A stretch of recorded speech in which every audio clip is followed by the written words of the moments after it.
Pyntreikam tena jungo kai perthai ba po Lyngdoh ha ka santre ku chilli ulai thu badang shen ulawan jungo ya ka ri Switzerland ba ka jingthmu ka ba kongsan ha ga ni ka jingle jungo ka jong u ka long ban wa jingte ba company ha shwaban stang ya ka project Shillong Ropeway ka ba palat chispa sa folklore tingka ka ba la bay tingka da ka Asian Development Bank Ula batay bagajing khos ngobha na ka sarkar Switzerland ban let sha kani kari ha Europe ka long ringkat bagajing thumu ban Pyntreikam ka project Ropeway Katkum ki Rukom Treikam ha ki ri Europe.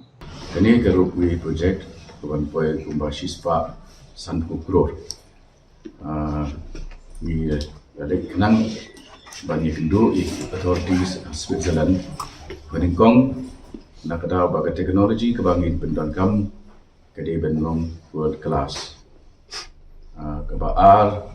kajing stream jom ke climate ke swimming ke jongki balai ke topografi ke jongki juga bandan ba bendan kami kini ke teknologi ba kini ke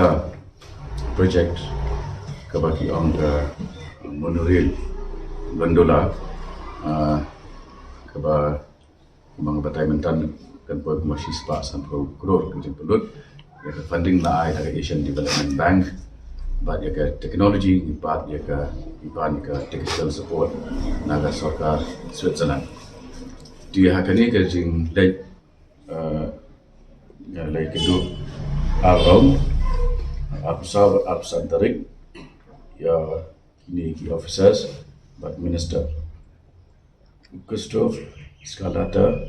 Tourism Minister John Saint Morris dari Kawiniki Province. Terska Anan member of the town council kani kedai ka ba ulok juga don